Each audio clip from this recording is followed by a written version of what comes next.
Jake DOVE-LYONS, welcome to ISN Network in association with TB Promotions and ISN Promotions. How are you today, my bro? Thanks, man. Long time coming, this interview, innit? This is so long time coming from the Months, man. Frank. What was that? Was that a Frank Warren show that you was at? Yeah, the when De Boer beat Fujimo. That's it. That's the last time I saw you. Yeah, that's the last time. You shake Frank's hand, didn't you? The infamous handshake. That was that That was at the BT. Exactly. Yeah, that's the last time I saw you. Yeah. That's the last time I saw you. Yeah, man. Yeah, man. How you been, man? How's things been? Good, man. Just had a fight Saturday night. Yeah. Yeah, done well there. Won that, and now on to bigger and better things. Cool. So for all of my subscribers that I'm probably not aware of you at the moment, just give them a little bit of background about yourself, like where you come from and. No, I'm from Essex, Romford. That's where I was born. Well, I was born in Howard Hill, but now in Romford, living up in Romford. I lived in Coddy Road for some time. Just a normal Essex boy, you know, trying to fulfil his dream. Hence why got an opportunity to speak with Frank, thankfully. And yeah, man, just since then, staying on the grind, working hard. I had a long 12-week training camp for this fight on Saturday. And it just goes to show, you know, if you train hard and you don't let no one tell you that you can't do something, then look, the world's your oyster, man. The world's your oyster. Fair enough. Talk to me about your last fight. That went to a unanimous decision, if I'm correct. Yeah. On Saturday, I won every round, but no disrespect to my opponent. He's, he had a solid chin, and fair play to him. You know, he didn't. You know, people can lose and moan about it and moan about excuses. He didn't. He took the loss as a man, and I'm sure he'll be back. Look, we're the same age. We're both 19 years of age. We both had similar records. You know, it's never over. You know, until you say it is. You know, no one else can tell you that it's over. But no, the last fight was good. This time I wanted to be more technical. I know I go in there rushing. I know I'm good on the front foot, but like others said as well, changing from Peacock Gym to another gym in a short amount of time, that could be a risky strategy. But no, we still had a long time together, me and my new gym, and they've just made me better technically. You know, I know that I have a bit of power behind me and speed, and I'm always an aggressive fighter that brings it. But I knew that I need to tidy up a bit. Not just fight on the front foot, but be able to fight on the back foot as well. Be able to keep the guard up, move, pivoting around. You know, anyone can look good on the pads, anyone can look good on the bag, you know, but you just have to put that into the actual fight perspective. I mean, in sparring, I've changed to southpaw. You know, I've boxed on the back foot, front foot. I've been pivoting, moving off people, counter punching. But when you get into that ring, it's a whole different level, whole different story. Of course. So this time, considering it kicked off before my fight as well, and it was going to get postponed, I kept a professional head on, and I was in the ring for 15 minutes before it even started. So all that tension, all that build up, and to still remain focused and get the job done and box well, I'm pleased with the result. But obviously take nothing away from Reese, my opponent. He's going to come back stronger, and I've already offered him if he wants a few sparring rounds as well. Not a problem at all. He knows where I am. Just give me a call, and I'll help him for his next fight. So yeah, that's that, man.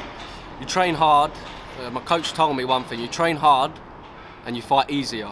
You don't train hard and fight easy, because no fight's ever easy. No matter what fight it is, it's never easy. But you train hard and you fight easier. And that's what I did. I had a long 12-week training camp. I put everything in. I'm in the best shape, I think, of my life, you know. Yeah. And yeah, tables turn, man. If you put the effort in, you know, you're going to make it a long way in life, man. Fair Definitely. Enough. Talk to me about this Queensbury Promotions, because you shake Frank Warren's hand. He said sign you for free, if I remember correctly. Yeah. But it seems to be a different promotional company. Explain that so we can understand that. Well, the promoter's Ross Minter on Queensbury, and Anthony Yard fought on there before he turned pro. I can't remember exactly how many bouts he had on there, but he done well.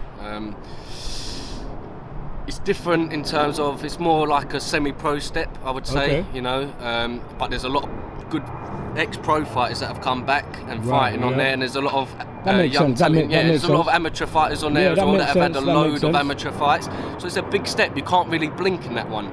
And coming off the back of Saturday's performance, I think that's given me confidence. And if I box like that and a few little adjustments still, because there's always room for improvement, I think definitely is give it a crack.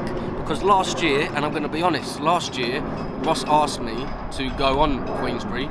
I had a trial, I passed. You know, you said your sparring trials like everyone else does, of course, and I passed. But last year he offered me one fight and another fight.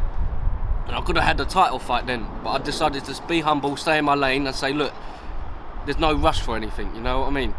So I had a couple of fights, fights to get ready for this level.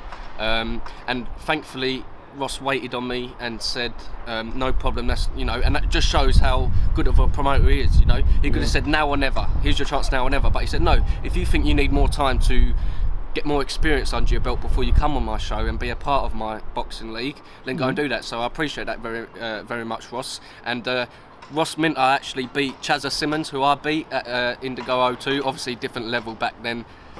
But so we've got that. It's like everything meant to happen for a reason. I believe in that. Everything happens for a reason. So, you know what I mean. So hopefully history can be made there. You know, do good on the Queensbury League. That's the next step, and I've been waiting for this moment for a long time, because hopefully I can have one or two more fights and then I can ask for a title shot, because the only ever fight I've lost so far is one when I was depressed and I got in the ring and I was still smoking, still drinking, still, you know, I weren't in the best of shapes. I was 17. Some of us still drink and smoke, mate. Leave it out. Yeah, some do, but you do it, you know, socialising. You know, you don't do it because it's there. You know what I mean? And you just drinking your sorrows, for example, like I did. But the Queensbury thing is a big step, man. Really big step for myself. And like I said, when I was 17, I got in the ring. Didn't, you know, just wanted to scrap.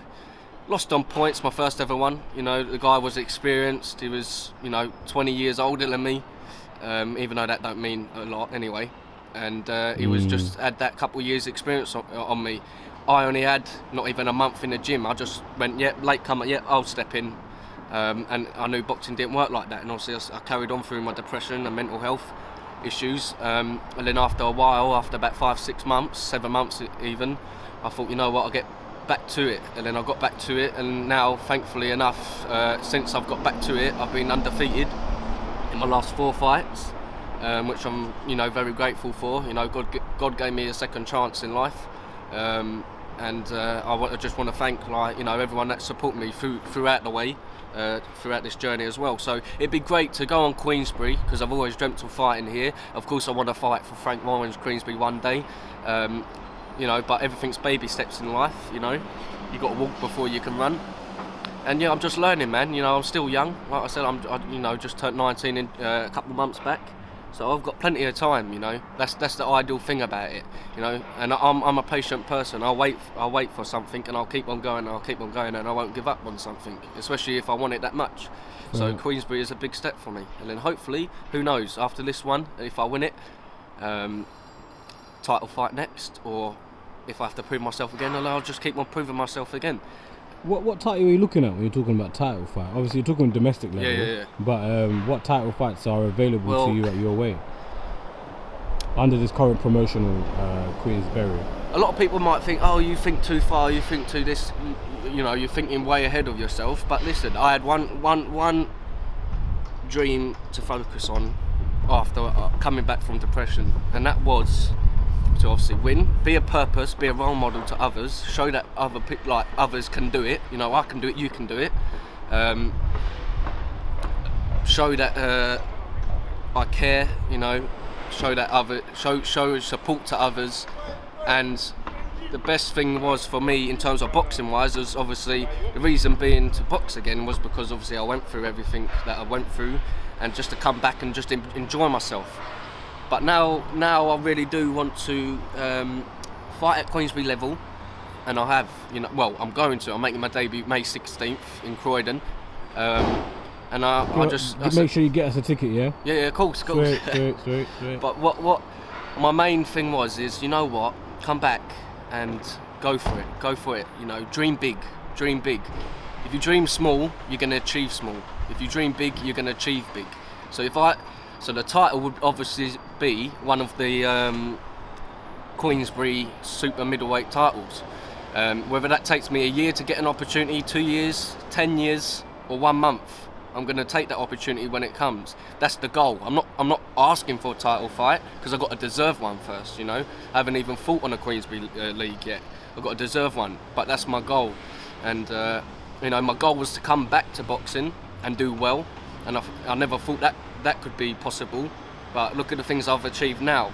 You know, and that's with a lot of help and support. Of course, not just by myself, but that's one step that I've accomplished since coming back from depression. The next step is to keep on winning, even if you lose. You know, keep on going and keep on. You know, don't give up.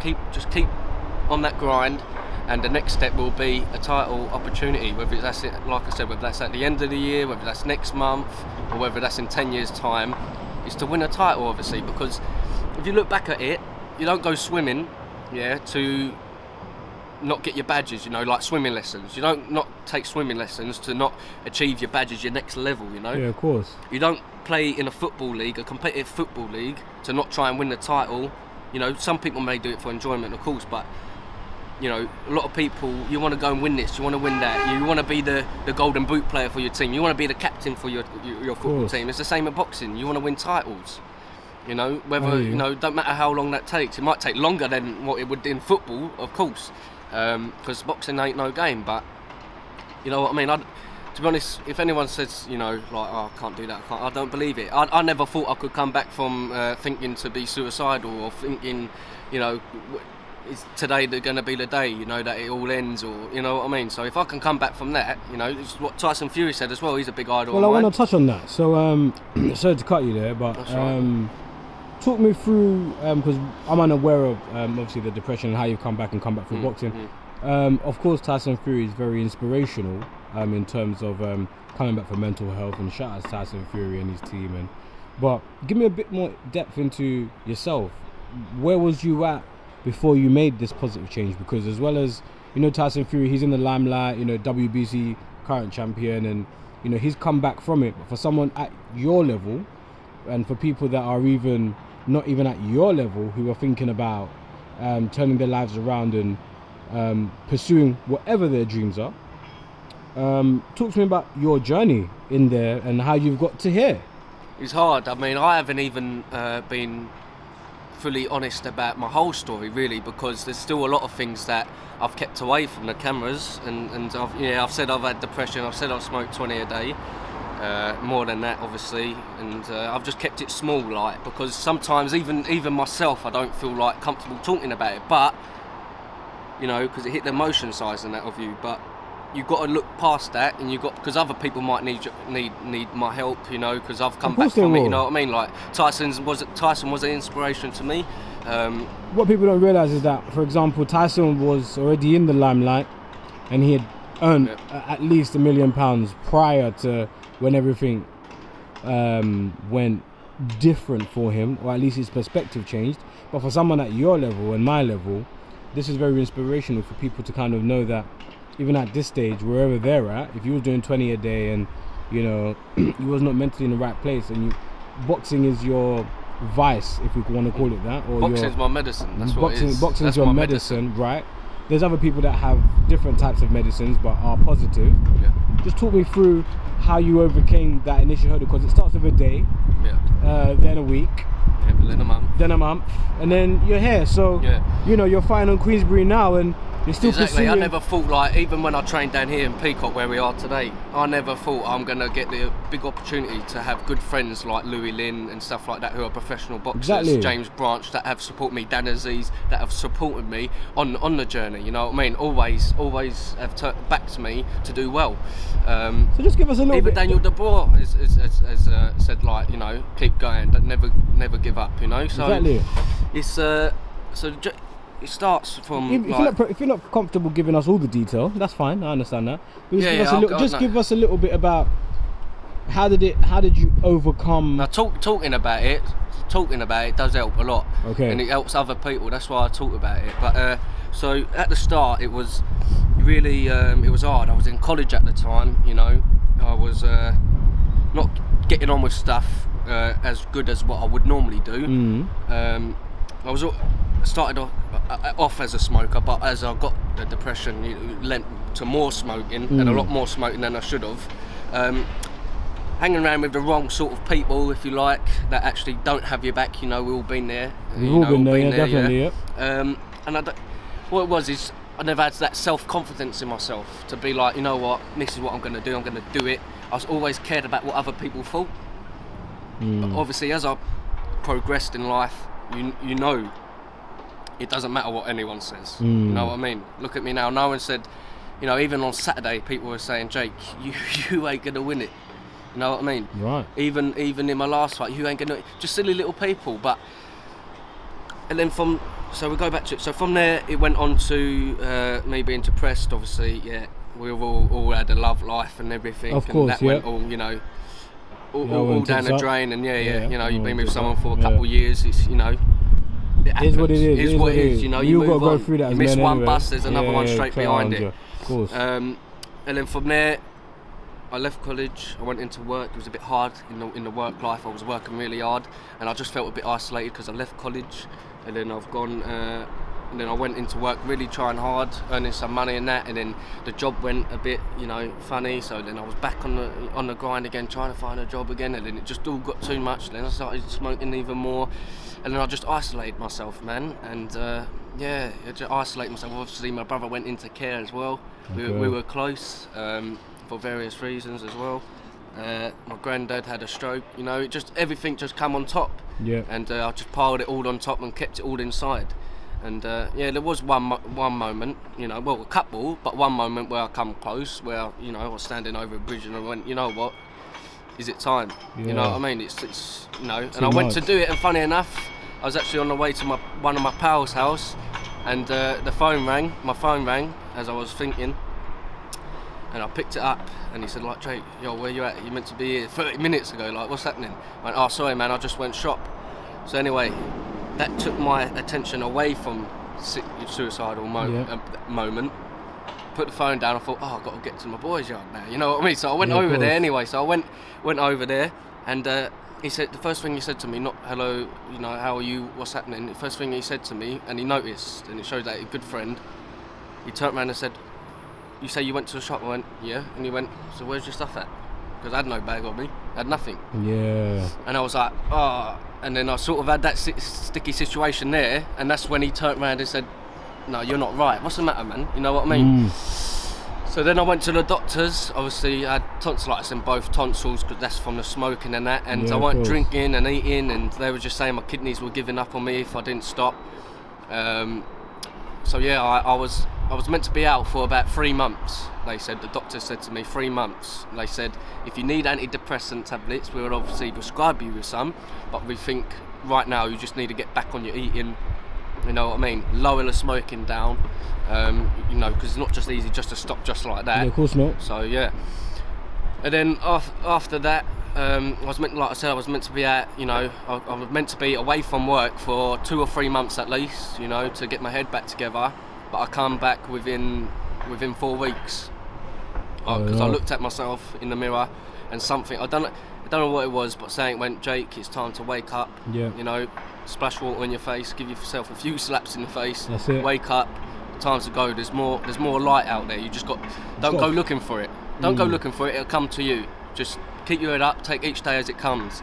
And I remember going into the gym for the first time in, like I said, 5, 6 or 7 months, around that sort of long period of time, and I hit in the bag, and it felt good. I liked it. Obviously I was a bit rusty, but I felt good. I liked it, and I wanted to take it seriously. And I stepped into the ring with my record, bearing in mind I had that one fight and that one loss, as 0 wins, 0 draws, 1 loss, and I fought a guy that had 5 wins, 5 fights, 5 wins, no losses, no draws, and I beat him. And then a week later, I went and fought an ex-Southern Aerial champion, an ex-professional boxer, Chazza Simmons, in the Indigo 02, and bearing in mind, he's had loads of amateurs, loads of pro fights, and my record is only ever 2 fights, and that's 1-1, lost 1. Yeah, of course. And then I beat him. and then I go on to draw my next one, and then obviously recently I've won that one on Saturday. But look, I'm not trying to try to be big-headed or anything like that. But I'm just saying it goes to show that there's always light at the end of the tunnel. You just never stop walking. You know what I mean? You never stop walking. So you change your gyms, which is always a risky thing. Like, for example, at Tyson Fury when he changed his trainer from Mark Davidson to Prompt Gym. How did you? What made you decide to do that? And talk me through that whole process. Obviously, training down Peacock's great, but obviously it was a bit of a hard one to get to, hard one to keep on paying for.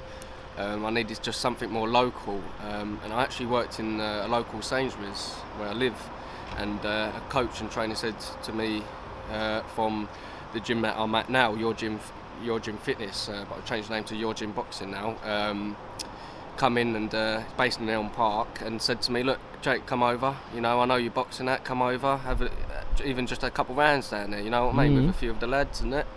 But then obviously when I changed from Peacock Gym, I was thinking, where do I go? And I gave it a go, and you know what, they're very welcoming down there. John Morrison, Billy Douglas, who was in my corner on Saturday, all very welcoming people, nice guys, lovely people down in the gym, and it feels like a family, and that's what I like. And we travel up there together for the fights and that. That's what it's all about, you know what I mean? That's what it's all about. Like I said, it's always hard changing gym, but at the end of the day, you've got to make tough decisions, across the journey, in your journey. You always, with everyday life, not just boxing, but you've got to make tough decisions. But I believe it was the right one, and they've really worked on, like I said earlier in the interview as well, I can box on the front foot very well. I'm an aggressive fighter, but they taught me how to be more tidy, box well on the back foot, and be able to counter and slip, slide, rolling out, ducking and weaving, ducking and weaving. Ducking and dodging. Yeah, exactly. And that's what they learnt with me, and I learnt so much in the short amount of time that I've been with them. I think I've been with them 8 or 9 weeks now. So I'm really happy with the progress, and like I said, they're all a lovely bunch of people, and not only that, they know I go through mental health problems, and sometimes I feel down. And my coach only said to me the other day when I was in on Monday, if you ever need the gym to yourself, give me a text, even if you just wanted to smash the boxing bag, just to get some stress out, or anything like that. And that means a lot to me, because they care not just about doing well for the gym, or you just boxing under their name. They care about your health, they care about you. It's a big family down there. So if anyone says, was it risky? Yes, it was risky. Everything's risky in life, but I'm a risk taker. If you don't take them risks, and then what are you going to do? Sit at home, and not know the outcome of something? No, you got to get up, give it a go. If it don't work, it don't work. But it has worked, and it has paid off, and that's because I was willing to put the work in, and the gym was also willing to put the work in with me and other fighters on the show. And I have to give a big shout out also to one more fighter. All fighters from my gym are great, and great people, like I've said, but one talented fighter down my gym, Ruby Bailey. She's 15 years of age, and she can box superbly. And I'll tell you now, I'm 19. By the time she's 19, if she has not been pro yet, I'll be surprised. So search on Insta Ruby Bailey, right? I'm telling you that 100%. You'll be surprised at what you see. She's an incredible boxer. She fought on Saturday night, boxed very well.